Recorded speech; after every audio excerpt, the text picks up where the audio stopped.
Well, we are going to kick things off here with kind of just the interface, getting around the interface. The interface can, if you're just, remember, this is a basics class. If you're just starting out, the interface can be a little bit daunting. I want to give you some of the key things that I really think that you'll want to watch out for here. All right. So opening images, just file menu, come down here to open. All right, and it'll just take you to your open window and you can find an image on your computer. There's another thing here, browse in Bridge. Bridge is Photoshop's file browser. All right, it's a more visual way to see your images. You've got some favorites over here. It's even got a folders view that'll look just like your folders in your Finder window or your Windows Explorer window. All right, but you can navigate through your computer to find images and they'll appear here in the middle.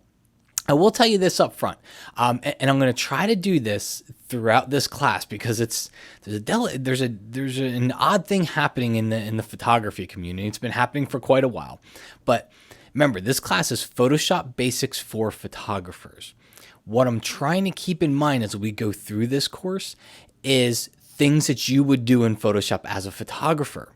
However, if you're a photographer, Lightroom is the place where you should be starting. All right. And I know there's people watching this. You've been using Photoshop forever and you think Photoshop is the place and somebody's told you Lightroom is the place for photographers to start. Photoshop is where we go to finish. Okay, there's things that Lightroom can't do when we need to get a little bit more intricate, a little bit more selective with our adjustments. Sometimes we jump into Photoshop. So I'm going to kind of try to keep that in mind as we go through these classes and show you things that you would do in Photoshop, assuming that you may have already come from Lightroom or even Adobe Camera Raw in the Camera Raw window. All right, so Bridge, while it's a file browser, a lot of these tasks you would normally do inside of Lightroom, but there are definitely uses for Bridge. If we want to quickly open an image, all we got to do here is once we find the image we want, we double click. All right, and this will take us over into Photoshop. I did this on purpose. I made sure I had an image where this popped up because, again, remember, you're watching a basics class. This one really threw me when I was starting out in Photoshop. Remember, I never understood why this happened. Okay, well, I can sit here and it's probably a class in and of itself of why this happens, what color spaces are and all these things. The best thing to understand here, if you ever see this window as a beginner, okay, is every image has a color space tagged to it. All right. Most of the time you're going to see, especially as a photographer, most of the time you're going to see Adobe RGB or sRGB. These are the two that your cameras will really tag your JPEG photos with. So these are the two that you'll see.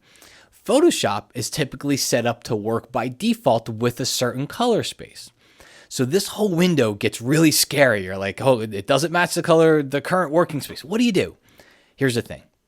Don't worry about it. The best thing you can do is just click use the embedded profile. Use whatever the embedded profile is for the photo. That's the safest thing you can do. It's not going to hurt your photos. Your photos are still going to look absolutely just fine. Okay, so don't worry too much about this. If you happen to see it, use the embedded profile. Click OK. Everything's good in the world. You don't have to worry about it. All right, so now we're inside of Photoshop. Couple of things here. If you go into here to the window menu, you're going to see something called application frame. All right, now on a Windows machine, you're always in the application frame, meaning you've got a frame around Photoshop. When I move Photoshop, the whole program moves along with it. On a Mac, this is relatively new. You could turn off application frame, and what it did is it kind of put this floating type of a thing. You'll see images floating around here, and you can even see Bridge behind it. And if you had your desktop behind there, you'd see that. So that's the way it kind of was on a long time for a Mac. They changed it and they actually added the application frame a while back. So you just know the difference here. An application frame means there's always a frame there. The application moves along with it. If you ever have multiple images open, you come down here to the window menu, you can see what images you have, because what might happen is you'll see you can even tear these off. Okay, they're all docked up there. And if you come over here to the window menu, you can see here that as you go to arrange, you can come in here and kind of show all these different things. You can float your windows, you can dock, you can do all these different viewable things. That's why we're talking about the interface here. So if you happen to be in this mode and maybe you hide an image, it's hiding behind another, just go to the window menu. You'll see all currently open images right at the bottom there. All right, I'm going to just drag this back up to the little tab there and it'll dock it back in. And that's how you switch back and forth between open images. Just click on them. Okay, so we got our application frame down. Next, toolbox. Next really big area over here. Whenever I talk about a tool, it's usually referring to the toolbox over here. So if you look over here, currently we have the move tool selected. This would be the selection tool. That's the rectangular marquee. If you hover over, it actually tells you what the tool is if you just leave it there for a second. If you ever see a tool with the little kind of triangle at the bottom, that means if you hover over and click and hold, there's other tools that are grouped inside of there. Like the move tool doesn't have one, so I can click all I want on that. Nothing's going to happen. But let's say the crop tool. The crop tool has got the perspective and the slice and the crop tool located in there. So anytime you see a tiny little triangle at the bottom, that means that there's other tools inside of there. And again, if you hover over for a second, it'll show you that it's the move tool. It'll even show you the keyboard shortcut right next to it, which will very quickly get you. If I just press the letter V to get to the move tool, that takes me straight there. All right, as you choose tools, let's say I press B to get to the brush tool, which is actually just right down here.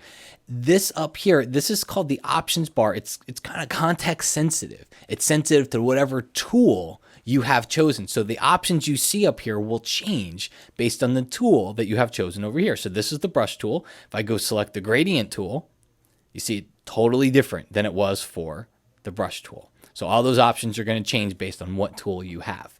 A good thing to do right now would be, because you may have watched videos, you may have read an article or a book or something and change settings in a tool. If you want to follow along with me, I'm going to always assume the default settings in something.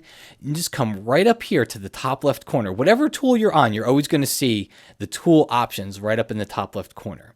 There's a little triangle next to it. Click on it. Okay. Well, if you actually just, here, let's go to the move tool and make it easy. If you come over here and you just click right on that triangle, all right, you'll see there's a little gearbox over here right next to it. Again, if I go to the brush tool, you'll see I'll switch tools. Click on a triangle. Again, there's another little gearbox there. So it's for every single tool. And you can reset that tool or you can reset all tools. I would right now reset all your tools because you may have inadvertently changed something for a tutorial. And as we go through here, I want to make sure that we're all kind of starting from the same place. So I'm just going to click OK. So all our tools are now reset to their default settings. Okay, moving on down the line, palettes.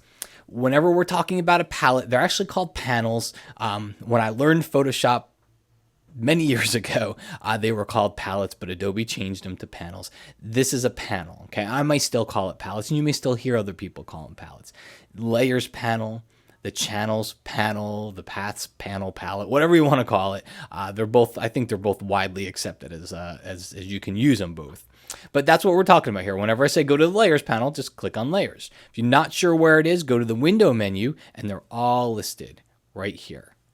Okay, so if I click on, let's say, the brush, you'll see it's going to open up the brush panel for me. It's hidden right now, but you can see the little icon over here. You can also tear these panels off, and you can adjust your own workspace.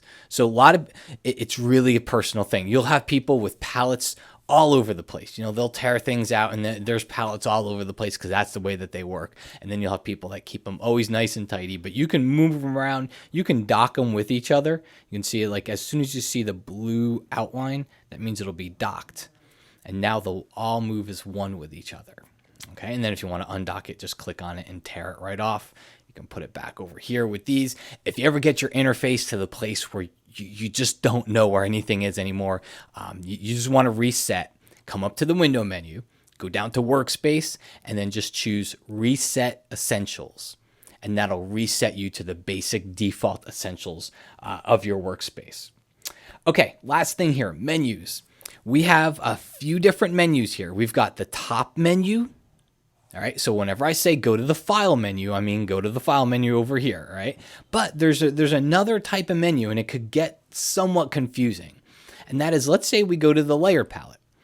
Well, The layer palette, every palette has a little menu. Here, let me tear off another one. There's a little icon in the top right of that palette. If I click on it, there's a menu that goes along with it. Just like the layers palette, there's a menu that goes along with it. But there's also the layers menu. So you got to be careful here. If somebody's ever talking about a menu, try to see the context that it's being used in. It's being used in the palette. If I say go to the layers palette or panel menu, then I usually mean this menu. Okay. If somebody says go to the select menu, then they're usually talking about the menu up at the top here. And I say that because it's a very quick way to get thrown off. Somebody could say go to the adjustments menu, and they could just literally miss a word by saying the adjustments panel menu. And I've seen people look up here and they don't see the adjustments menu because it doesn't exist up here. So just a little way to kind of differentiate those two. There are two different types of menus, and you'll want to know where they are. All right. And again, don't forget, best thing here, window, workspace, reset essentials. If all is lost and you just can't find anything, that's the best way to go because it'll reset it back to the defaults that Photoshop came with.